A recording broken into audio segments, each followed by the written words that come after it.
How's it going, everybody? Chess College. How was your weekend? Cooler and wetter, but it's going to get warm again. It's fall, and yes, it's my birthday, so happy birthday to me. Thank you very much. Here we are, second day of autumn. We're into a new season, almost into a new decade. That's not going to start till next weekend. We're going to finish out the 50s. Um, I'm going to sign your paper today. You're going to write a paper either about Rebel Without a Cause with James Dean or On the Waterfront with Marlon Brando. The choice is yours. I'll put that up on assignments later today. And hopefully we can find the movies that having to charge you guys any fees. But that's the world we live in right now. Everything's pays costs something. Anyway, sorry about that. You want to read chapter 6? I got these little gnats everywhere around my screen. You want to read chapter 6 in the book. It covers this stuff, and it covers a lot of European cinema and Asian cinema. And I'm going to start covering that stuff next week. We're going to go full on foreign films. You're going to watch a foreign film. You're going to write about one. Yes, it's going to have subtitles. You're going to love it. And because world global cinemas is really starting to percolate, not just in Europe, but in Asia, Africa, the Pacific Rim, not so much yet in South America because money is tight down there. Money is tight everywhere, but cinema is starting to become a global thing due to film schools in America, also film festivals around the world. Berlin Film Festival, Venice Film Festival. These are major film festivals that Europeans could get their films screened, and they feed into that. And that's becoming hugely popular, and that is having an effect on Hollywood. These films coming from these exotic locations are making an impact on Hollywood. I'm going to be talking about all of that next a week, not today. We're going to finish out the 50s today. I hope you looked at the Marlon Brando, James Dean documentaries. Um, the method acting, try to figure out why everything's so different now. This is the era of the anti-hero, not the stoic, handsome leading man or the beautiful leading woman. Now we have people with flaws, people who aren't necessarily good or evil, but they're simply human. And that's the first time in our cinema that this is becoming the status quo. But we're not there yet. We're getting there. Today, I want to talk about the end of the 50s. Music has changed. We have rock and roll is on the radio.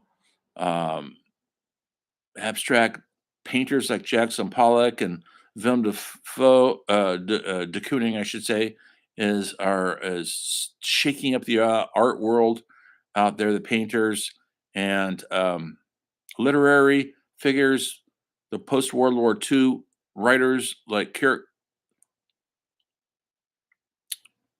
Jack Kerouac and Kurt Vonnegut,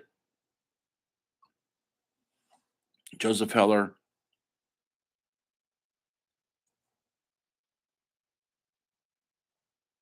I'll think a few more in a minute. Norman Mailer. Okay, so not too many female writers out there yet, except for one. And I know we're not teaching literature, but this all puts it in context how important of an era this was for great art of all sorts: music, literature, painting. Flannery O'Connor. That's a woman, by the way, one of the greatest writers ever to exist in the planet Earth. And they're all starting to be published and get in the mainstream and become part of our lexicon of great American art. Okay, so today we're going to talk about two mainstream Hollywood film directors that had a very dark, cynical look at their films. One was actually not, both of them were not born in this country, actually. Billy Wilder and Alfred Hitchcock. And they had a run of films in the 50s like we've never seen before and we'll probably never see since. And they were trained Billy Wilder came from the European German outlook of life, and he fled Germany because he was a Jew, and he fled because he didn't want to be put in a concentration camp and murdered. That was smart of him, but he got his training in German cinema, which is a very really strict, wonderful way to learn film school. They took their film very serious. Um, and then he came to this country. He started writing scripts and like Double Indemnity, and then he started becoming a director and get to film these films. And in the 1950s, he had a run of films um, like Sunset Boulevard, Stalag 17, The Apartment, Sabrina, Some Like It Hot. And so they went from extreme drama to comedy drama, but they always had a dark edge to them. I mean, in Apartment, the main character tries to kill herself. Um, Some Like It Hot, the guys, yes, it's a comedy. They're dressed like women and that's all a funny joke until the murders are real in it. Um, there's a film, early film dealing with sexual identity. Um, Stalag 17 is set in a German prison camp during World War II. It won William Holden the Academy Award for Best Actor based on a play, all filmed in almost a single location of this barracks, Stalag 17, which is the prison camp. And if you don't believe me, the comedy series Hogan's Heroes is based on this movie, even though Hogan's Heroes is a comedy about funny Nazis. Who would have thought? The Nazis aren't so funny in this. It's a real deal, and the stakes are high, life and death. That's all. And then his earlier film, Sunset Boulevard, is a very dark tale about Hollywood, a cynical tale about a screenwriter, again, once again, played by William Holden. He used William Holden quite a bit. Um, who's a failed screenplay writer and trying to make his way in the Hollywood system, and he gets sidetracked by becoming the kind of the boy toy. That's the right word for it. Of a rich, wealthy silent film star who's a lot older than him, and Norma Desmond. She takes care of him, buys him clothes. He feels ashamed. Yes, folks, he has to sleep with her, but they don't like in the good 50s because of the code ethics and the pre-code, and this is post-code. They don't show anything; it's all implied. Now they just go right to it. We see it, we get it. Nothing's implied now. Um, Alfred Hitchcock dealt with they weren't horror stories. They're I would call them intrigue stories. They weren't monster films, although the birds were monsters, but they were birds, folks. They weren't some otherworldly guy in a ski mask with a big knife. They were birds attacking people because we messed up nature, and the birds are getting some payback. And of course, later on, he filmed Psycho. That's 1960, so it's a little later. But his run of films in the 50s, very successful. Vertigo, Weir Windows, Something About Harry. Um, these are dark, dark tales of mistaken identity, people caught in the cogs of a murder mystery that they didn't deserve to be there. Mostly, a lot of times, they're innocent bystanders, like they were in North by What Northwest, or The Wrong Man, where Henry Fonda is the character charged of a murder. He's a completely wrong guy, but he is definitely in the seventh level of Dante's version of hell for most of the movie until he's proven innocent. And Rear Window is about a photographer who's played by Jimmy Stewart, who's lives in an apartment building and spends his entire time in a wheelchair because he's got a broken leg, and looking at his back window to his other apartments that are in his apartment complex, and he spies on them. He's a peeping tom essentially because he's bored, and he's got a big lens camera because he's a photographer, and he essentially looks into their rooms. And guess what he sees, folks? Murder most foul. Now, he's got to prove it. He's got to escape the murderer who does find out that he's been spied on. In the meantime, beautiful woman wants to marry him and he doesn't want to marry her. And uh it's a romance and a murder mystery, a who done it, filmed as usual, clever camera angles. And of course, it will end up nice because it's a Hollywood film. Later on, he did Vertigo, which some people consider best movie ever made. I don't. I prefer Rear Window, but James Stewart once again is obsessed with a woman, so to the point that when she disappears off the planet Earth, supposedly in a suicide, he finds another woman to take her place and even provides plastic surgery for her to look exactly like the other woman because he's obsessed with the dead woman. His obsession leads to this woman's death. Vertigo. It's called that because he's terrified of heights. And that's Hitchcock always threw that into his movies so that we know that eventually heights is going to have something to do with the movie. North by Northwest is a paranoid thriller of yet once again the wrong man being accused,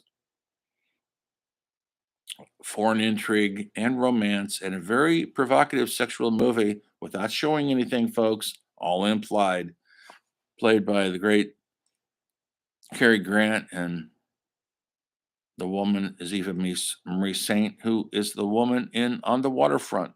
She was in the acting theater I told you about.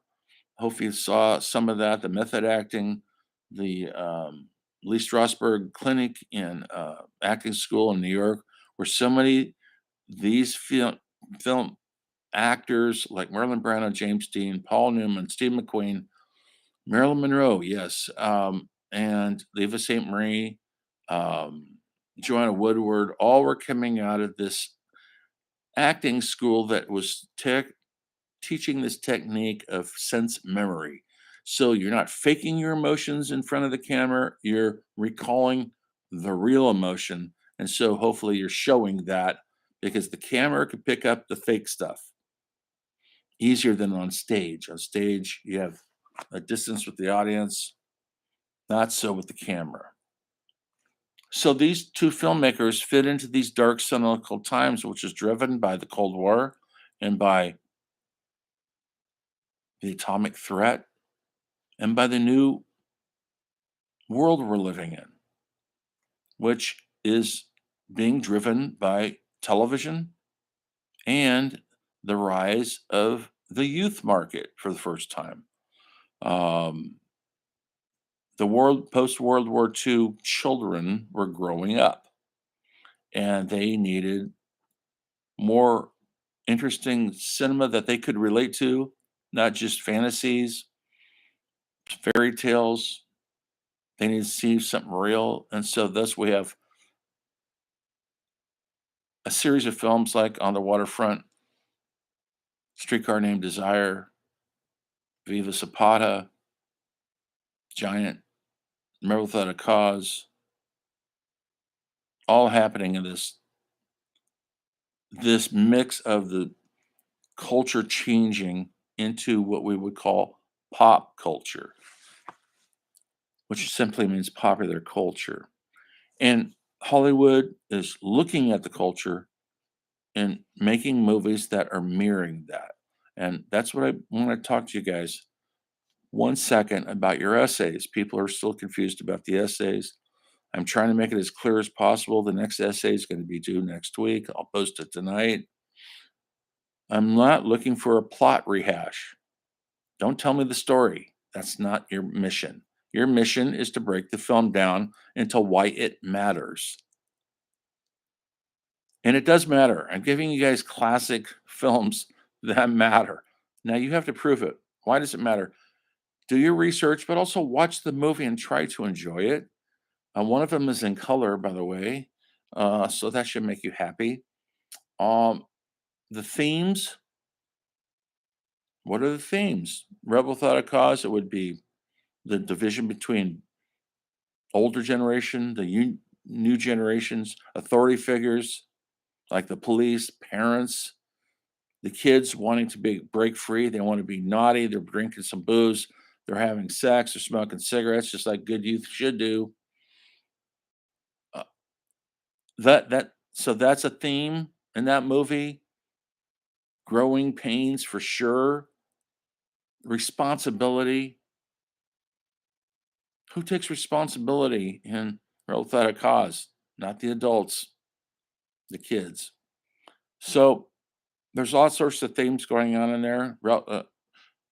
On the waterfront would be loyalty, blind loyalty, unrequited love, um,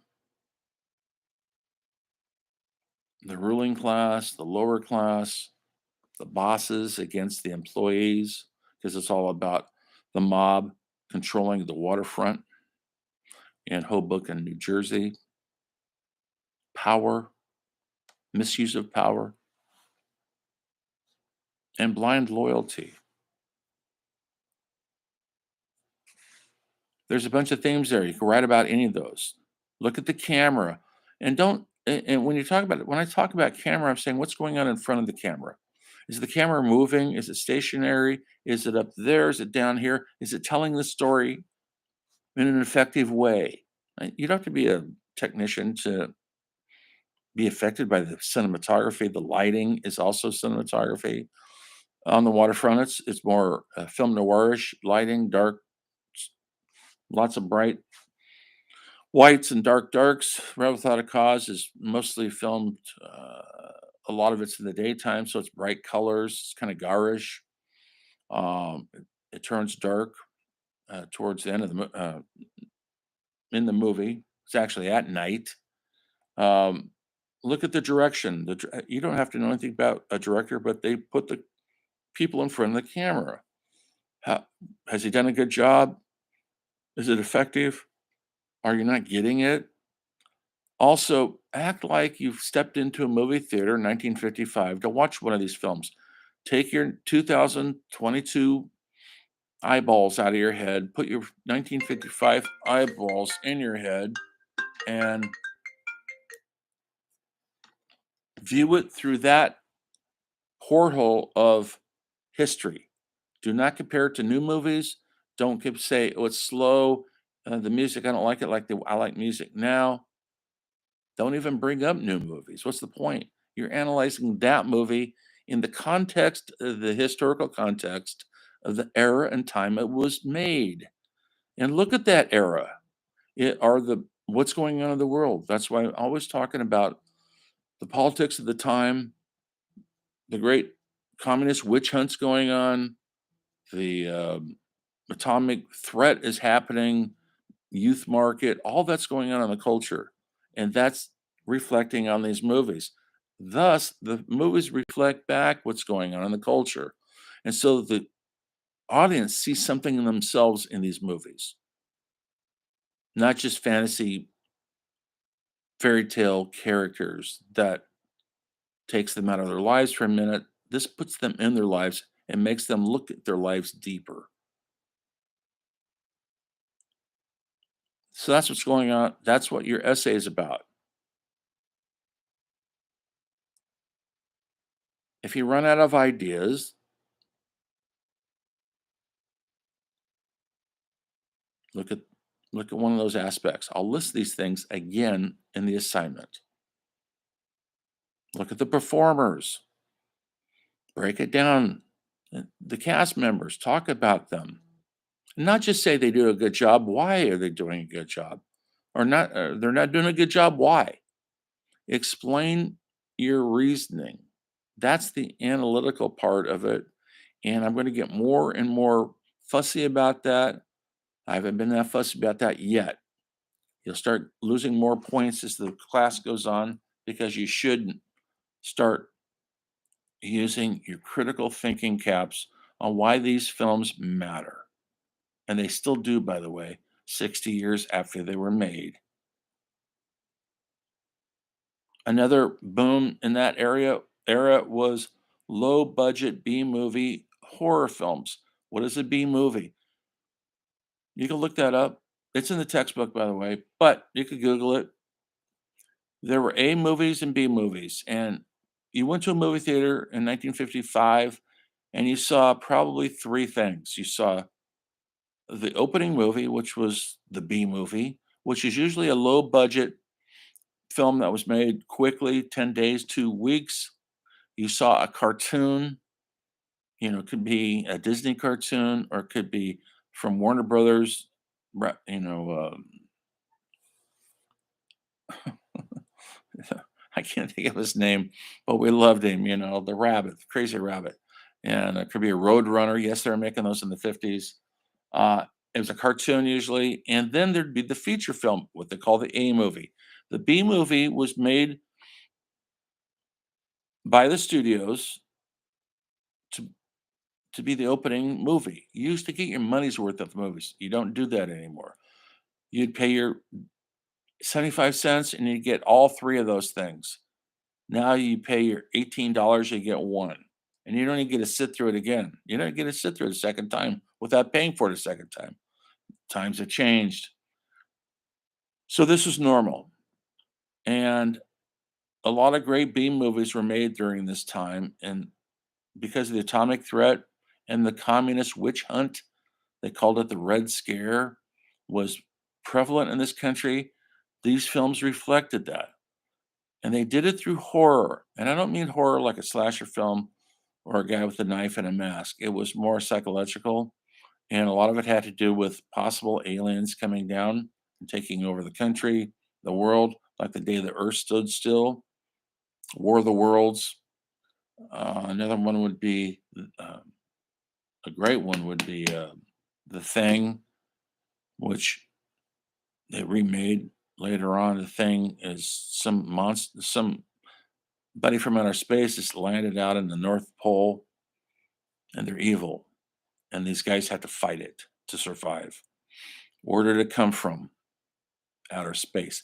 But it's a thinly disguised metaphor for the spread of communism. Absolutely. Um, a great one would be the invasion of the body snatchers,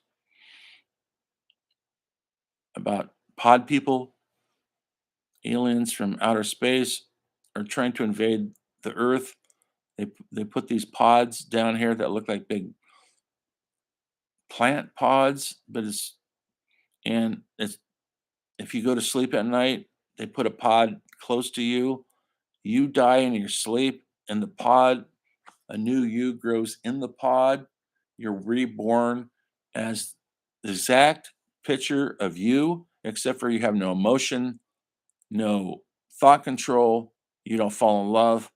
You are a zombie that's there to work and do your job without any human emotion. And that, again, is a metaphor about the spread of communists who are going to take our brains, brainwash us into walking zombies that have no emotion. The atomic movies would be things like them. They do atomic testing out in New Mexico. And guess what? It develops gigantic ants, ants as big as your car, who attack people.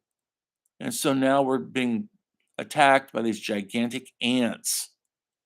It's true from the atomic fallout because we didn't know what the effect of the atomic because we were testing the atomic bombs. Have you ever been through Nevada where they tested the bomb? It's called Area 54 or 51 rather. It's still down there. Still got skull and crossbones. No trespassing because there's still radiation down there. That's not that far from us. We've been breathing it all these years. Anyway, so these films are metaphors for other things that's going on in the culture without directly saying it's about communism or atomic. We know what it is. These are threats on our time. And these filmmakers are making mostly these B movies.